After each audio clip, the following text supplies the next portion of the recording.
Hello दोस्तों, सबसे राधे राधे। मैं सुशीला लोकगीत। मैं एक आई हूँ गाना लेके। अगर पसंद लगे तो इन जरूर तो सब्सक्राइब करना। रोज रोज गौरा शंकर के मारे ताना, नैहरा चली जाबई हे भोले बाबा, नैहरा चली जाबई हे भोले बाबा। ना भोले बाबा के घरा दुअरवा, ना भोले बाबा के महलाया टरिया।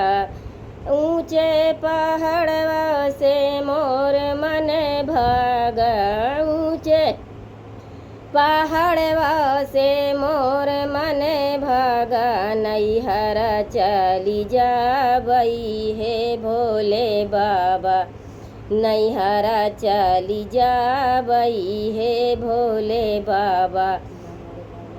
ना भोले बाबा के घरा परिवरवा, ना भोले बाबा के घरा परिवरवा।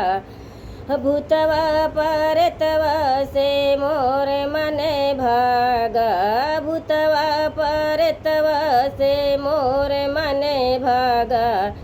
नैहरा चली जाबई हे भोले बाबा, नैहरा चली जाबई हे भोले बाबा। ना भोले बाबा के गैया बछड़वा, ना भोले बाबा के गैया बछड़वा। नंदी बायलवा से मोर मन भागा, नंदी बायलवा से मोर मन भागा। नैहरा चली जाबई हे भोले बाबा, नैहरा चली जाबई हे भोले बाबा। ना भोले बाबा के सोना ना चानी, ना भोले बाबा के सोना ना चानी। सपवा बिछुआ से मोर मन भागा, सपवा बिछुआ से मोर मन भागा।